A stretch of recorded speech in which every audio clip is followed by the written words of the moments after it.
እንደዚህ ነው እንጂ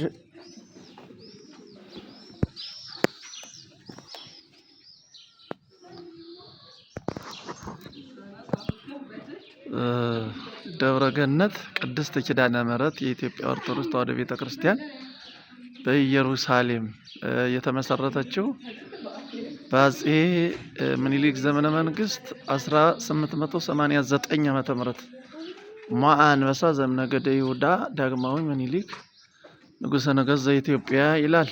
ሁለት አንበሶች ማለት እንደዚህ አይነት ማለፍ ስራ ሰርቶ ማለፍ እንጂ እንደው በሰው ሀገር በኢየሩሳሌም ባለ ርስት አድርገውን ያለፉ ነገስታት አፄ ዮሐንስ፣ ንግስት ማክዳ እንደዚሁም አፄ ምኒልክ ሌሎችን ደግሞ ስናገኛቸው እናወራዋለን።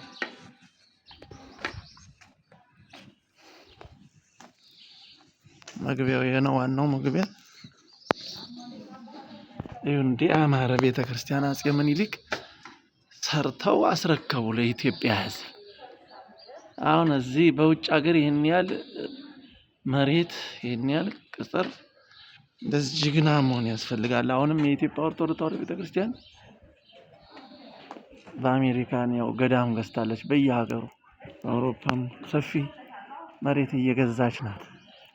ይሄ የማያልፍ ስራ ሰርቶ ማለፍ እንጂ እጅግ ንትርክ ለትውልዱ ማስረከብ ጥሩ አይደለም። በሰው ሀገር ይኸው ፊደላችን ቋንቋችን በሰው ሀገር ተጽፎ እየተነበበ እና በጣም ደስ ይላል።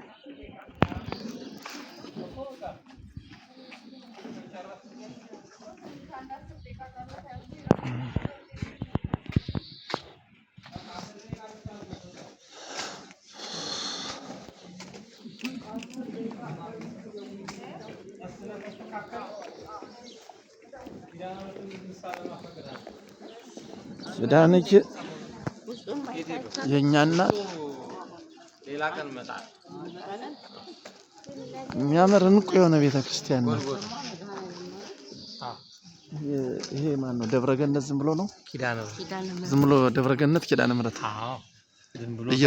ኢየሩሳሌም ውስጥ ኦልድ ሲቲ እኮ ገባኝ። እሱማ መግቢያው ደብረ ገነት ቅድስት ኪዳነ ምሕረት ገዳም ትባላለች።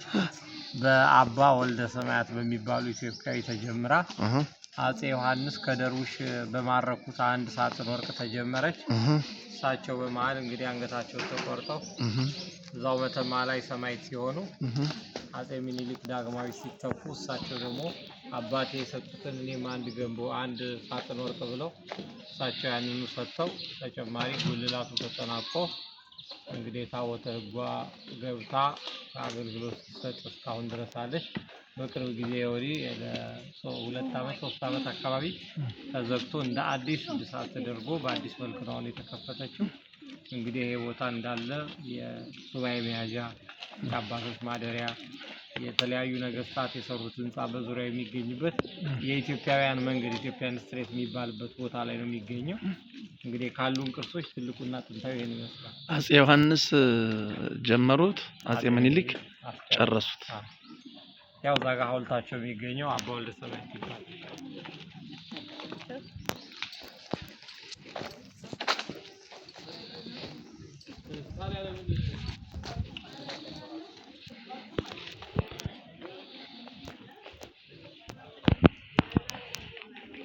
በወልደ ሰማያት ይህን ቦታ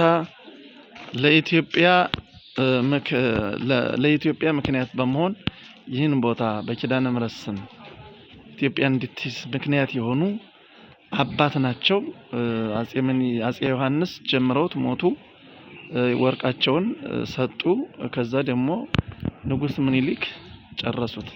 በእነዚህ አባት ሐውልታቸው እዚህ ፊት ለፊት በሚታየው በእነዚህ አባት አማካኝነት ማለት ነው።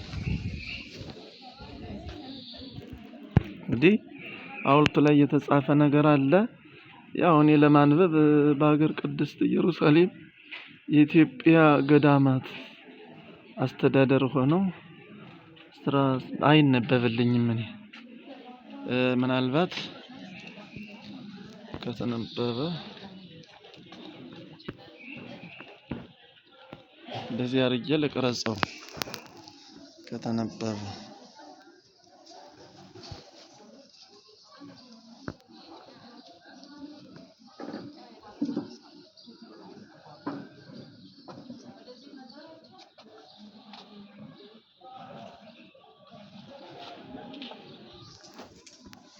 መምህር ወልደ ሰማዕት ነው።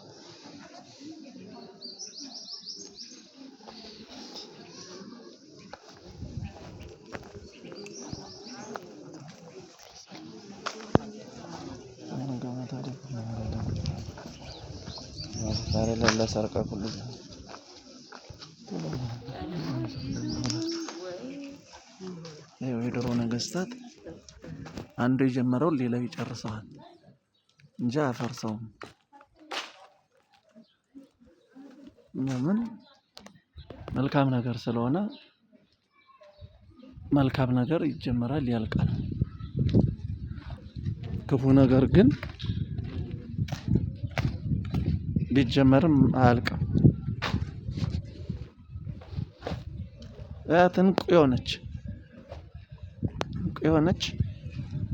እንቁ የሆነች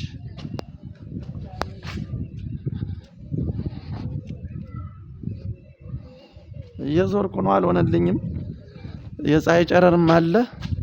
በጣም እንቁ የሆነች ቤተክርስቲያን በጥርብ ድንጋይ ከዚህ በሀገረ እስራኤል የተቀደሱ አእማን ተጊጠው የተሰራች የሚያማምሩ ናት።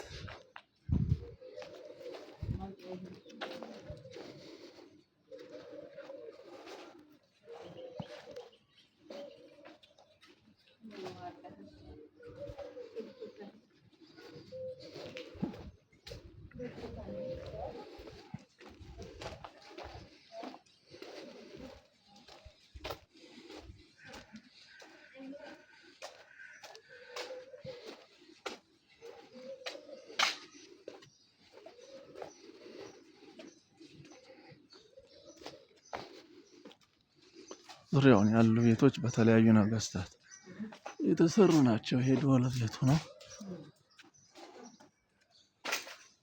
ጎመን ለቆንጆ ጎመን የገዳም ጎመን ሱቅ ነበር። ሱቅ ነው። ዛሬ ክፍት አይደለም ዛሬ።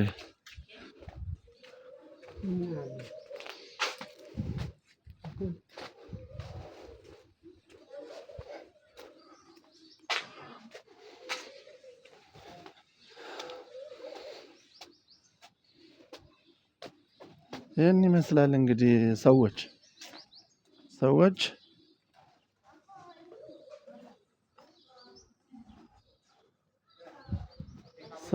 ምን ይመስላል?